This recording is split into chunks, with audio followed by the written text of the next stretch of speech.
Now let's look at more depth at the hustler, hacker, and visionary framework.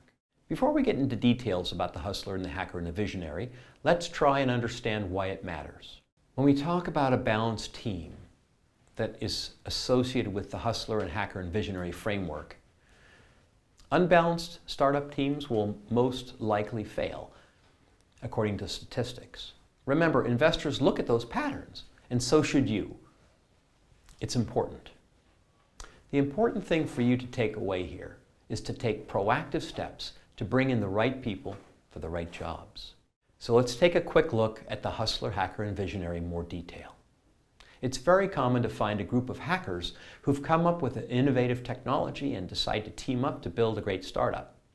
This type of team will fixate on a technology and a product offering rather than listening to the market and the customer needs to develop a real solution to a real problem.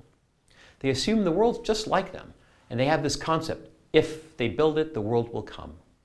Well, this adage just has been proven not to work. Unless you balance out your team, it's a recipe for potential disaster. The team lacks that visionary, designer, and their hustler. To build a successful startup, these hackers will have to find a visionary designer who's focused on the engagement between the startup and its customers, with the ability to envision the growth trajectory of the startup. They'll also have to find a hustler who can find customers, build relationships in their startup's ecosystem, and deal with the financial aspects of the startup. An early stage startup should prioritize balancing out their team members first. Think of the hustler as somebody who's there to spearhead business development and sales and marketing. Hustlers are quintessential sales and marketing people, or people who are learning these skills on the fly and have the capacity to do a fantastic job of it. Investors love to see these people out there connecting with customers and allowing the company to gain traction and succeed. The hacker is the team member who's the coder or technical founder. They're responsible for designing and building the product to the needs and requirements of the customer. They're responsible for building and securing the intellectual property of the company. We're surprised to see companies go to potential investors with a prototype and some customers and say, things are looking really interesting, we'd like you to fund us. However, when they're asked, who's your CTO? They say, oh, we hired this group and they're really good people and they continue to do the work we want to have done for us, and that's great. If you're building a services business or an operating business that doesn't need technology, maybe that will work. But if your company is relying deeply on technology, that hacker not being on board full-time is going to be a deal breaker for most investors.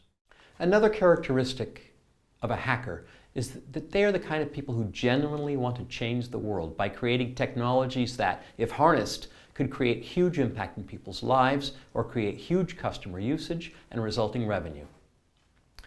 But they do that without knowing how to convert that technical innovation and product and passion into money, or how to find and acquire customers. These are the people who control the intellectual property of your company and most of the intellectual property in the world. But it's difficult for them to take that to market on their own, especially in a profitable way. That's why a partnership with co-founders is so critical.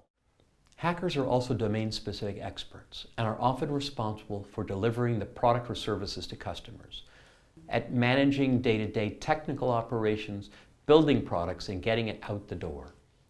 They have to be good developers and development managers and product managers. They're generally not the type who enjoys sales or accounting or administrative side of the business.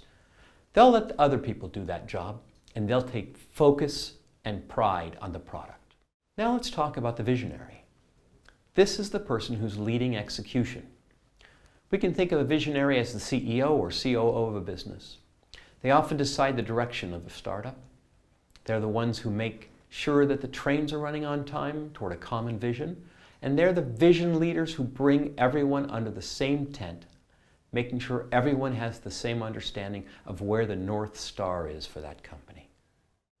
The visionary must make sure that there is good perception across the company of what the world's going to be like when the company's products are successful and when the company has scaled to reach its potential. The visionary is the master team builder and operator. Visionaries can be very charismatic and strong leaders who bring in top talent. and they're motivated to build large-scale businesses that can beat competition. Visionaries understand that a business is a place that brings in more money than it spends, and they get everyone focused toward the goals and objectives that are in line with the company's mission and vision. The visionary wants and seeks and thrives on power and influence that comes with being the best. The definition of a hustler, hacker, and visionary aren't exact, but these are generally the key roles that have to be executed on properly in a startup. None of these roles can be efficiently performed by paid executives who don't have the same stake, commitment, and passion that you have. These three key roles should be filled by your co-founding team members. That doesn't necessarily always mean that there are exactly 3 people doing this job. You might have 2 founding team members, or you might have 3 or 4. But it's important to know who's wearing what hat and why, what the real responsibilities are, and how it's balanced across the skills and roles in the team. More importantly, you need to make sure you know who owns certain areas, achievements, milestones, and objectives. If these roles aren't balanced effectively and clearly defined, not just what you have to do, but what you're not responsible for doing, you're likely to run into some severe execution problems, and if the investors see this, they're not likely to invest in your company.